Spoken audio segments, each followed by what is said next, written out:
Good morning, everybody. It's Max McAllister here from Traxxion Dynamics today, and I'm installing some of the new Kuryakyn accessories on this 2021 Goldwing, and I'm going to show you one side of the Kuryakyn.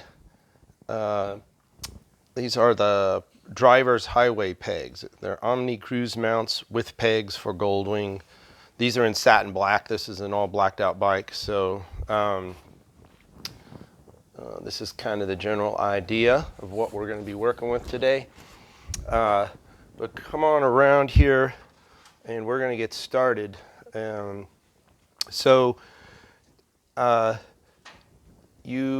a bunch of stuff to take off. I happen to have the fog light covers off because we're doing some other lighting products on this bike. But step one is the fog light cover, and there's two 5mm Allen screws on that. Next, you're going to take off the actual cylinder head covers. And on the Goldwing, this is one of the only places you're going to find actual really hole specific hardwares on the cylinder head cover. So just pay attention to where the screws are. This pops loose. I've shown this on other videos and other places. There's a tab up here in the front that you have to be really careful of, and or it'll break off. If it does, all right, if that breaks off, it doesn't matter. Don't even worry about it. It's actually quite a nuisance for installation or removal, and you're likely to break it. So don't worry about it. And then later in this installation, it becomes a major nuisance. That tab does. So I've just removed the decorative cover here. There's just two little R clips in it. It pops out. That hole's done. We're not going to reuse this on this installation, so you can set that to the side. Next, we're going to remove the actual engine guard. You actually have to get the engine guards off the bike. So if you have a bike equipped, like this one's already got hog lights on it from Honda, and it's got engine guards on it from Gold Strike, or I'm sorry, the tie-down hooks from Gold Strike. You'll be taking more hardware off than what Kuryakyn shows in their instructions. Their instructions show a bike with no fog lights, and as I understand it, all bikes after 20 are just coming with fog lights, and on the tour model bikes anyway. So there's two bolts that hold each fog light assembly on, and you have two ways of attacking that. I chose to take the fog light off.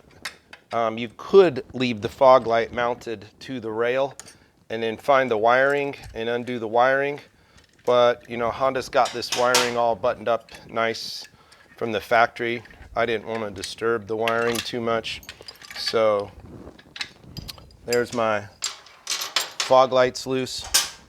You're going to take this one bolt loose from the chin on the fairing, and all that will be reused. There's two 12mm headed bolts down underneath the engine guard and one forward facing to get it off.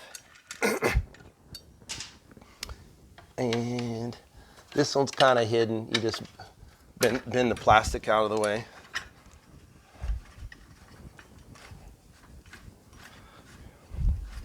This forward of the two bolts will not be reused, but you'll see why in a moment. Now, I've already done the left side of this motorcycle, and so I've learned quite a bit about how to do it. Let's see. All right, let me turn that off. Let's see. So the parts, strangely enough, the only thing in the bag marked left and right are these two plastic decorative covers, which will be used towards the end, and they are universal. Everything else actually is pretty much left and right. and is not marked left and right. So you have to figure it out from the pictures in the user instructions. The user instructions are pretty good. Now, the plate goes on with the smooth side up. There is a right and a left. You're going to flip it over, and this is where things began going wrong on the other side. So let's see how it does over here.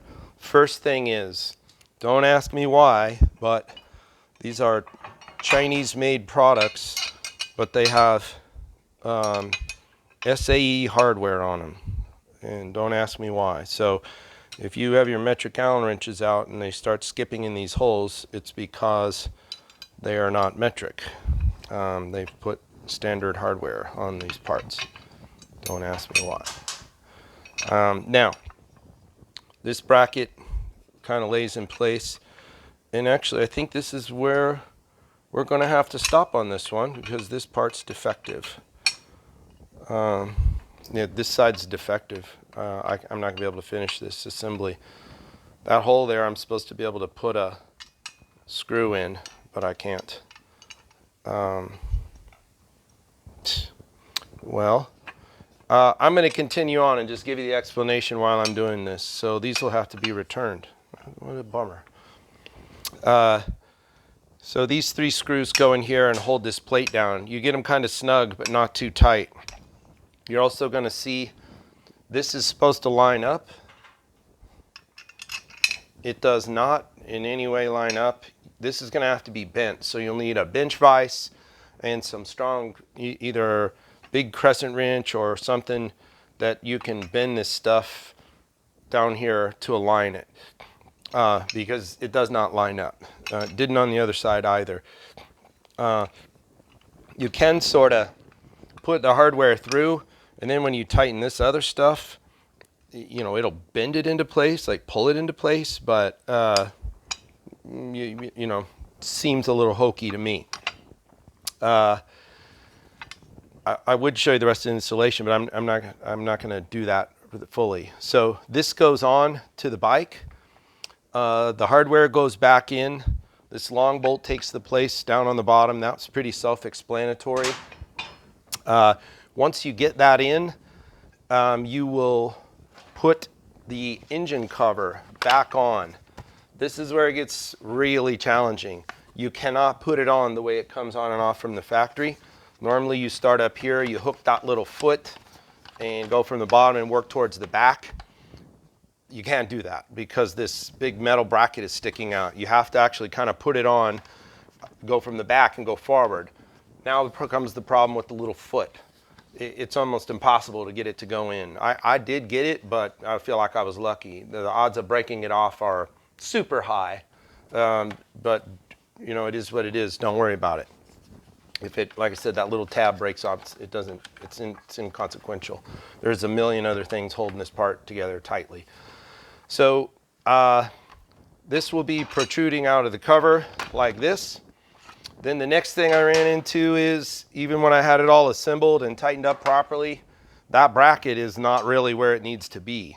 So I actually had to beat on it with a hammer, a mallet, and a block of wood to get it to align better. So come over here and look.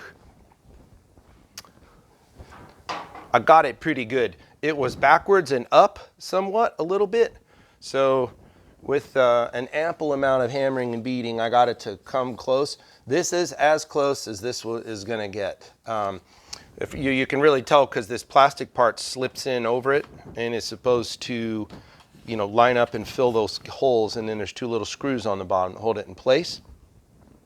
This is as good as I could get to fit with 30 minutes of work, and my customers, I'm sure, don't want me to pay me $100 an hour to stand here beating on their motorcycles. So I feel like this is as good as this is ever going to get with the effort I could put into it.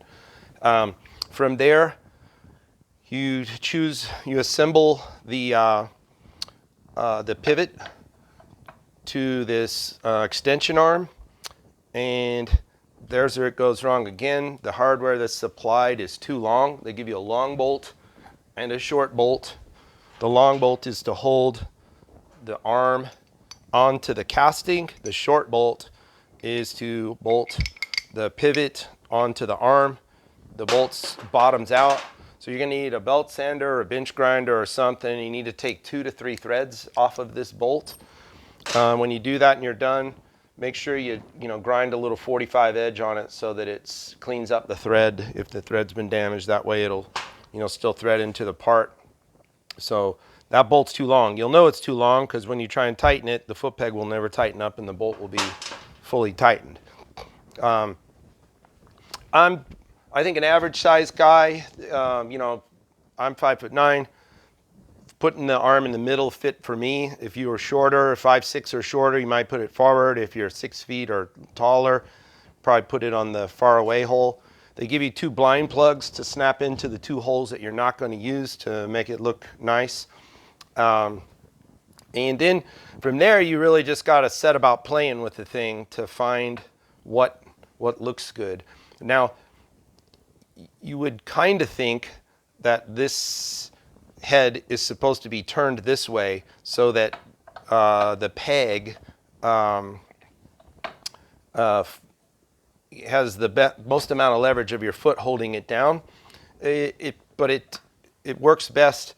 So this one, if you can kind of maybe come around and see the orientation of it, if you lay it flatter, this peg starts to tilt. It tilts away from the rider, and so to get the peg to be slightly tilted towards the rider, so when your foot is here, it rests on it properly.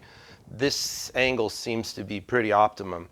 Now, the peg rotates completely on the clevis. The clevis rotates on the pivot arm, and the pivot arm rotates. So they're all little geared teeth, so you can get them to be right where you want them. But this, so it's pretty infinitely adjustable. So here I am, 5'9", sitting on my seat. I can only show you one peg today, but here's what that looks like, if I'm cruising down the highway. I've got a nice bend in my knee, my foot's in a different place. The rubber on them is really nice, and the parts look really nice. The castings, it seem quite solid, and so from an aesthetic standpoint, they look really nice. The black matches the bike; it looks cool.